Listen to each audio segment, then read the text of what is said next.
Hey guys, welcome back. So obviously about 2 weeks ago or so we got the live direct and Nintendo went through so many games that we're getting for the first half of this year. I think it was 50 minutes or so long and we got so many games.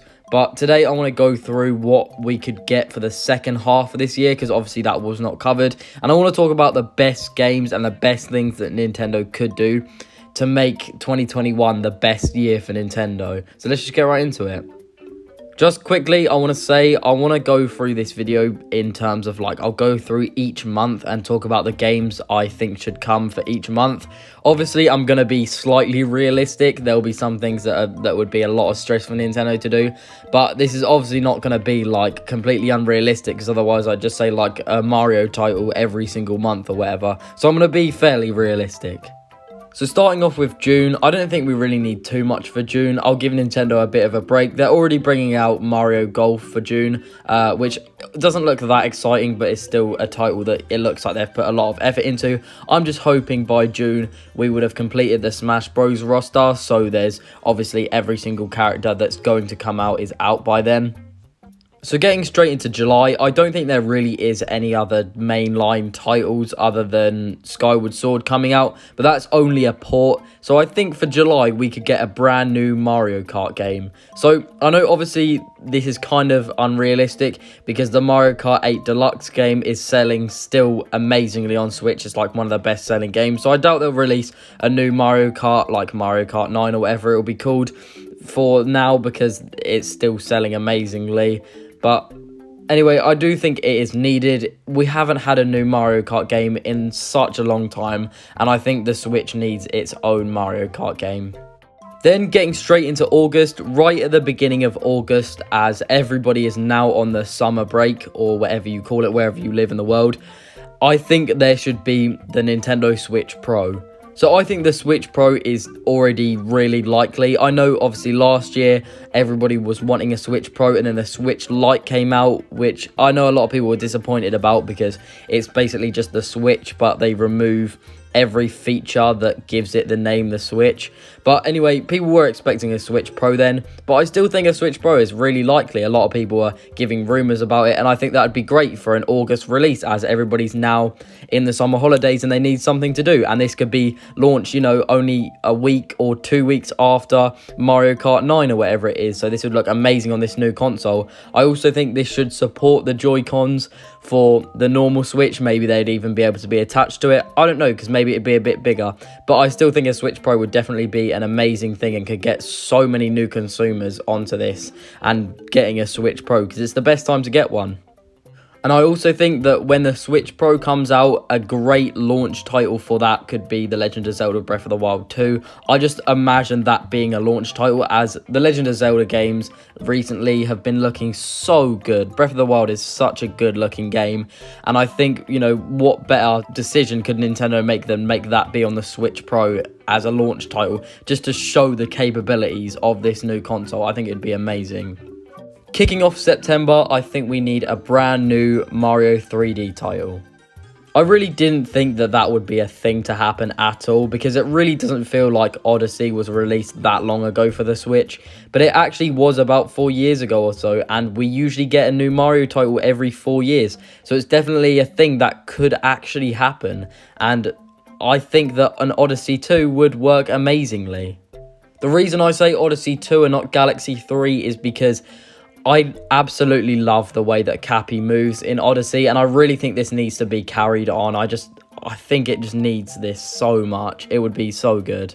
There's actually so much potential for new map ideas and different areas. It's amazing, and we could have an Isle Delfino like there was going to be in Odyssey 1, as you can see it on the world map on there. I think it would be such a good idea, and they could hide so many new moons. But I really think the only thing that I would say about adding this new Odyssey game is it really does need to utilize Cappy as his moveset. What I mean by this is Cappy isn't utilized that well in Odyssey. There's not really any moons that you actually really need Cappy for. There's always another way around. You can do some cool jumps or whatever to skip something, but it's really not used that much. I understand that there has to be It has to be quite easy because children play this game. But I think if you want to go for every single moon in the game, there should be some moons that you have to do some like insane jumps to get, and that just feel amazing when you get the moon because you've been trying this jump like over and over again because it just didn't feel utilized enough in the last game. I think because I said I was going to be realistic, and I've already said so many titles that could be quite unrealistic because of the amount that I've said, even with the introduction of a new Nintendo Switch. So I think October, Nintendo should get a bit of a break, maybe some third-party games, some smaller titles here and there, but I think October should be more of a relaxed month with not many games coming out. For November, I'm really hoping we get Metroid Prime 4. I'm not really sure what's going on there. It was announced at E3 2017, but we haven't heard anything. Has it been cancelled? I don't know. If it has, please let me know, but I would love to see Metroid Prime 4 come to the Switch in November. I think it'd be a really cool release. I imagine it to be like similar to Overwatch in the sense of the graphic style with wacky physics, everything like that. But I would love for it to also have a online PvP as well as, you know, a really good campaign, which, you know, they usually have. So that would be great.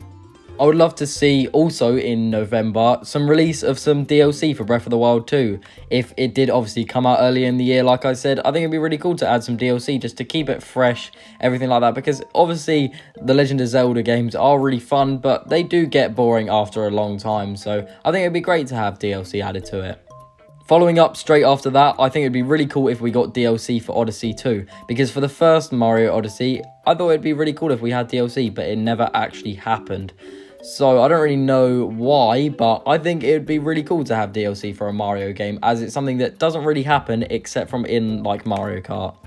As well as all of this for that month, I think we should also get some ports for The Legend of Zelda games, because obviously it is its 35th anniversary this year, and I think it'd be really cool if we got some ports for that. Maybe, you know, like a 3D collection like Mario did, but it's not on a limited time release because nobody liked that. Let me know in the comments what Zelda games you guys would choose if you had to make the 3D collection, whatever games you wanted. Finishing off with December, I do think this should be like another chill month. I do think we should get a direct for some games that we're going to be getting for the next year. I think that'd be really cool just to get some excitement for the next year to come. But I didn't want to add another like Mario title because I feel like that would just be way too much. So I'm just going to keep it simple and, you know, third-party titles, a good direct, and that can end it off for the year. Anyway, thank you so much for watching. If you did enjoy, please leave a like and consider subscribing. You don't have to if you don't want to. But if you do, think about it, you can always unsubscribe whenever you want, and you'll get notifications for my videos, and you can watch them for free. So thank you guys so much for watching, and I'll see you in the next one.